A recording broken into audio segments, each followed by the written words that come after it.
Merci. Nous avons déjà la note définitive de la candidate à nom Eunice Chengwe.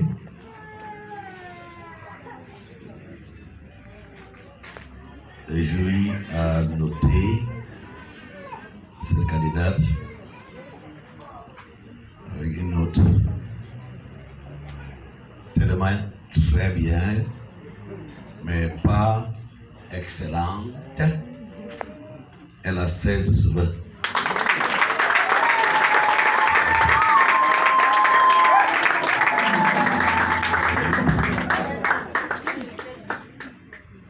C'est une bonne note à l'école publique. Yes. Alléluia. Professeur Marius, vous savez, la donné démenti. 16 20. Ah, mon fils.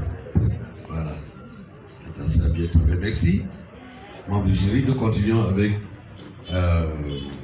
l'étudiant Nando Boucherie Mirel, épouse de Presse. Président du jury, pasteur Hugo Otans, elle reste assis à la place du président, la présidente. Membre du jury, Megoma Adi et révérend pasteur de Como Afia Thérèse. Ce soit là acclamé, nous allons accorder le jury.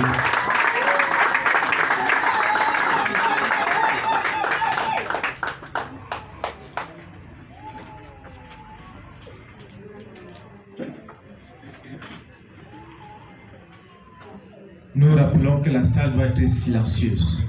On ne veut pas d'amen ou alléluia. Et même pour les candidats, on ne prêche pas.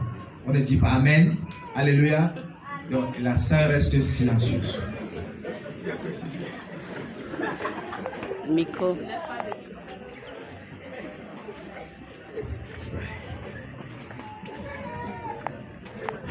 Le chrono est lancé. Bonjour, honorable membre du jury. Bonjour, peuple de Dieu. Moi, c'est l'élève Nando Mireille Pulcherie, épouse un homme prince habillé. Et je vais saisir cette occasion pour souhaiter un très bon anniversaire à mon très cher époux. Je suis dans le thème. Mon thème ce matin, c'est le mariage chrétien.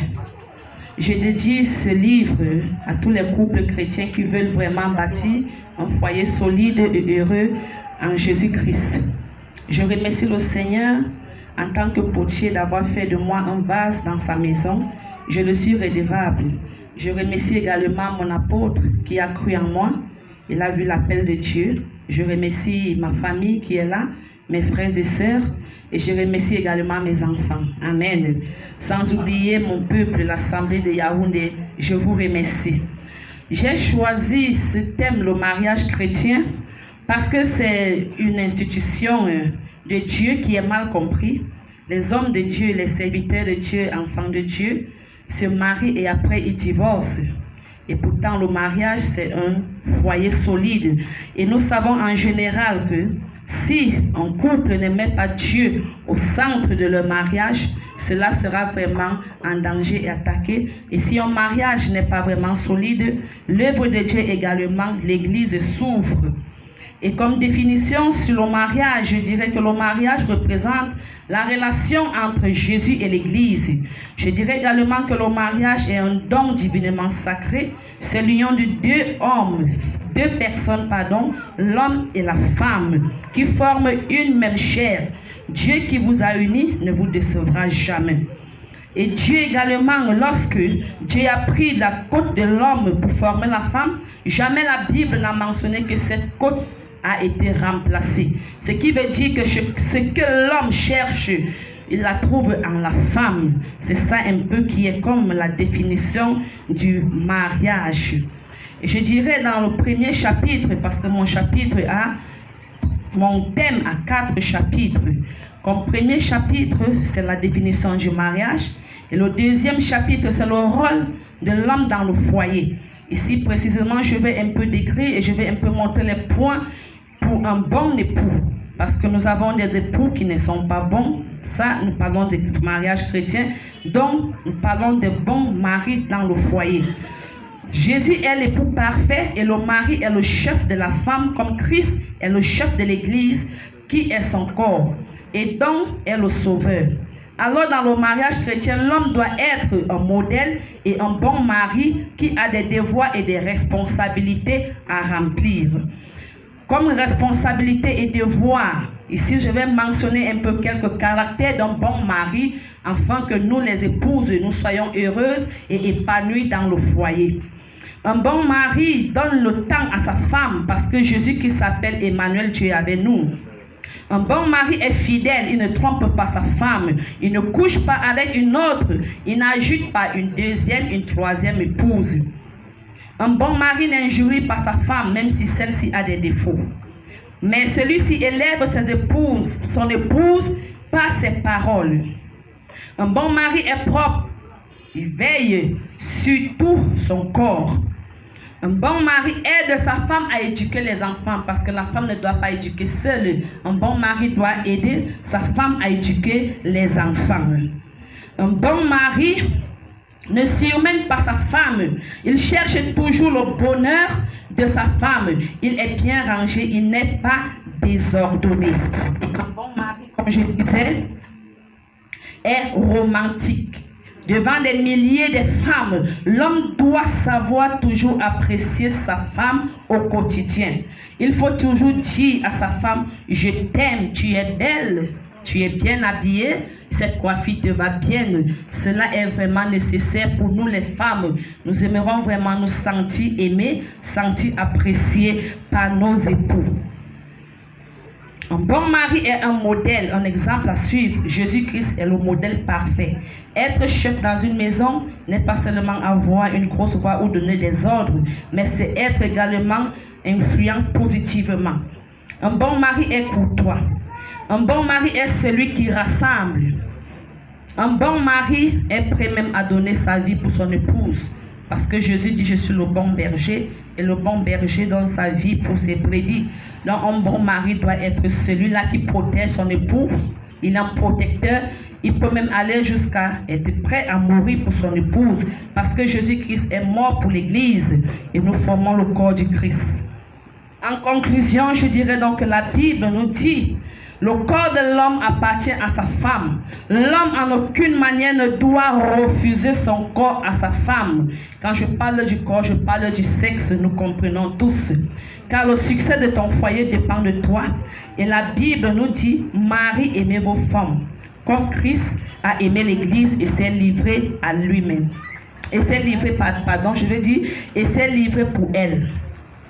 Dans le chapitre 3, je parle de la femme, le rôle de la femme dans le foyer. Le mariage fut créé par le Dieu Trinitaire, Père, Fils et Saint-Esprit. Celles qui veulent avoir un mariage réussi doivent être en communion avec Dieu. Le Seigneur Jésus exige que le moi soit abandonné avant que quiconque vienne après lui. Quiconque suit Jésus et n'abandonne pas le moi mais le transporte au long de sa marche chrétienne ne peut pas réussir. De même, une femme qui veut réussir dans son mariage, dans son foyer, doit abandonner le moi. Tu dois laisser l'orgueil et tu dois laisser tout cela pour pouvoir servir ton mari. Si elle renonce à elle-même, elle va faire le succès de son foyer. Je dirais également qu'une femme qui veut réussir dans son mariage doit être remplie du Saint-Esprit. Et bibliquement, la Bible nous demande à nous les femmes que nous devons soumission à nos maris. L'Éternel s'attend à ce que toute femme fasse son rôle, quel que soit le statut spirituel de celui-ci. Quel que soit l'âge, qu'elle soit petit ou grand, toi femme, tu dois soumission à ton mari parce que l'homme est le chef de la femme. Il est donc clair que la femme doit honorer son mari, qu'il soit élevé ou non, qu'il soit grand ou petit, tu dois élever ton mari parce qu'il est le chef de la famille. L'honneur que la femme donne à son mari doit être concrétisé par des actes. Ce serait un mensonge que de dire « Je nomme mon mari dans le cœur est à l'intérieur. » Toi qui veux honorer ton mari, tu dois le prouver par des actes. Tu dois concrétiser cela. Une femme honore son mari en l'élevant totalement de tout son cœur. Ceci veut dire qu'elle doit le faire sans murmure. Une femme honore son mari en privé et en public, en lui donnant l'importance qu'il faut, en lui rendant gloire. Une femme honore son mari en exaltant ses points forts et en fermant ses yeux sur ses faiblesses. Elle trouve toujours des moyens à l'aider dans ses faiblesses. Tu ne dois pas être celle-là qui expose les faiblesses de ton mari en public, mais tu dois être celle-là qui ferme ses faiblesses et tu montres ses bonnes qualités. Nous disons donc que la femme est tenue de faire son rôle de manière continuelle et dans toutes les situations. Peu importe l'attitude de ton mari envers toi, qu'il soit bon, chiche, mauvais, méchant, tu dois faire ton rôle de femme, faire ton rôle d'épouse. C'est ce que la Bible nous demande de faire. Une femme honore son mari en l'accueillant chaleureusement, parce que beaucoup de femmes attendent d'accueillir leur mari au-dedans de la maison, soit lorsqu'il arrive, tu n'as même pas son temps. Mais tu dois l'accueillir chaleureusement, tu dois même déjà connaître les pas de ton mari, connaître la voix de ton mari. Lorsqu'il tousse, tu dois même déjà savoir que c'est mon mari. Et tu n'attends pas accueillir ton mari dans le salon ou bien dans la chambre. Lorsque ton mari est là, tu l'accueilles. Et en conclusion, la Bible dit que le corps de la femme également appartient à son mari. Donc la femme en aucune manière ne doit priver son corps à son mari. Une femme qui joue bien son rôle assure par là le succès de leur mariage. D'autre part, il y a beaucoup de bénédictions. Et nous voyons, il y a beaucoup de bénéfices que nous, les femmes, nous recevons lorsque nous honorons nos maris. Nous sommes franchement épanouis, nous sommes heureuses et nous vivons bien dans notre foyer. Celle qui ne fait pas son rôle, celle qui ne fait pas son mari, a choisi elle-même de ne pas le faire. Et par conséquent, n'aura qu'elle-même à blâmer lorsque son mariage sera totalement un échec. Et comme quatrième chapitre, j'ai parlé des problèmes dans le foyer, parce qu'en général, tout foyer, que ce soit chrétien ou mondain, nous rencontrons des problèmes. Et dans chaque couple, il y a toujours des problèmes, il y a des situations dans le mariage.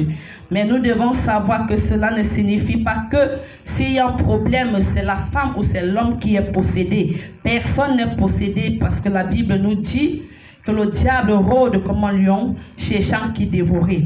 Donc, comme problème ici, nous avons toujours les problèmes d'enfantement, d'accouchement. Nous avons des problèmes de belle famille. Nous avons des problèmes de finances.